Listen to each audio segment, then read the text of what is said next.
Hey everybody, it's Robert here with the Hustle Nation. We're all about financial independence and creating side hustles to get to the point of, they call it FIRE, financially independent, retire early. I choose to financially independent, regularly employed if you choose to work or not. So, there's a thing that comes up and it gets talked about a lot, and people are really asking about, what should I do? And, do I need to do this? Should I invest this? Should I pay that off?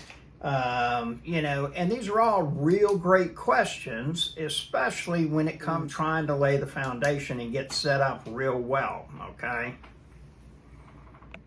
You'll have to forgive me. I know that there is a barbershop.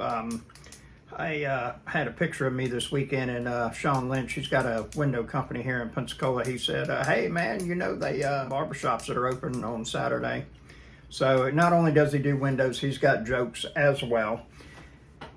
The thing about it is that so many times we're in a situation where we don't know exactly what's the right move, okay? And the biggest thing that I see different with people that I would trade places with and people that I won't, and this is not a slant or saying that anybody is better than or less than, it's just the way that they look at things, is the difference between middle class and wealthy and poor.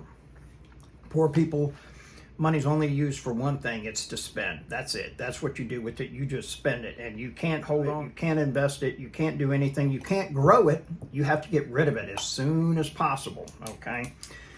The other thing is that, like with middle class people, they think that, having great credit is the cure, because then you can buy stuff that actually you can't really afford. And so, but it gives you options, and it gives you enough that in most arenas, you're welcome, validated, able to move in that arena, so to speak, and everything, as opposed to wealthy people.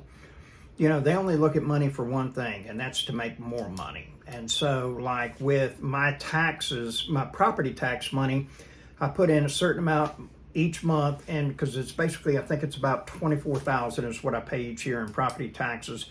And so I put that money into an account with E-Trade and grow it with ETFs that are paying dividends. And then at the end of the year, I sell off and I get my money to go pay taxes, but I actually made some money, okay? As opposed to a lot of people would say, well, just take the money and you put it in a savings account. And then at the end of the year, you got the money and everything like that. Well, savings account at what, 0.5%? Something like that. And so granted, it's not that much, but it's about $2,000 to $3,000 extra dollars a year if I was to do that instead of just putting it in a savings account. Well, you do that 10 years, that's $20,000 to $25,000. Okay, you take that extra money and you just let it keep rolling over.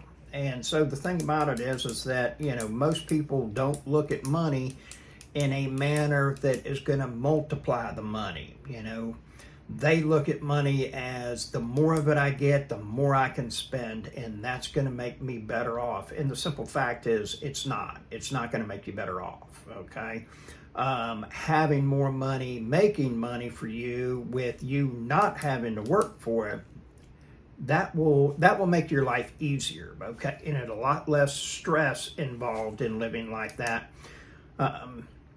The whole thing about financially independent, that where the magic actually happens is because you get options, okay? And real easy, if you got $5, you can go get a Coke. If you got $20, you can go to Whataburger or McDonald's, get a Happy Meal or whatever the combo is and everything like that. If you got $50, you can treat your friend and maybe treat two friends and be able to get 3 different meals, fast food. If you have $50, you can get a decent meal for one person at, O'Charlie's or Chili's or Sonny's Barbecue, someplace like that and everything. If you got $500, you can pretty much go to any restaurant you want, and take somebody else with you. Or you can go to Sonny's and, feed 20 people. Or, go to McDonald's and feed, 50 people. I don't know but you see what I'm saying is that the more that we have is the more options, the more freedom we have. The big thing with me is that I see so many times that people are like, well, I got this money. Should I do this? Should I do that with it? And, should I pay this off or should I invest it? Okay, well, here's the thing is that, it's like I look at making additional principal payments. Like I got a duplex that's got a loan on it that I think it's at 7.875. Well, that loan's been in existence for 3 years, so it's heavy on the juice. I'm paying a lot of interest right now. So the best thing for me to do is to go ahead and use additional money on paying it, because it knocks, like whenever I make a payment, additional principal payment on it, it knocks like 3 or 4 payments off of the whole schedule.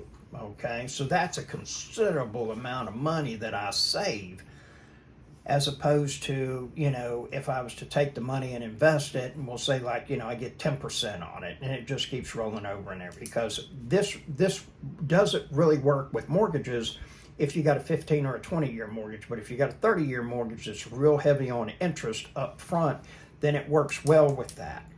The thing about it is that in particular, what I was talking about is that somebody had a student loan, and I guess they were saying that, they were having to pay 7% on it or something like that.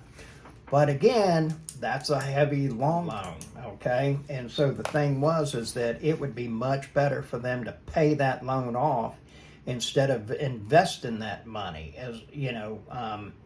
because the interest is so heavy on it and the debt is so large. It's a different story if, the debt was, $5,000 and you're looking to pay that off. But the thing is that, it's basically, any interest rate over 7%, you need to be paying that off first. Get that out of the way, okay? Granted, you could sit there and, make 12, 15% with some ETFs or in the stock market and everything. However, that's not guaranteed. But once you make an additional principal payment on a loan, that's guaranteed. It just got locked in. You never have to pay that interest again on that loan. So that's my suggestion for you on Monday Money. And if you want 15 time, just my email's in the comments. Send me an email, and I will give you a call. Include your number. Have a great day.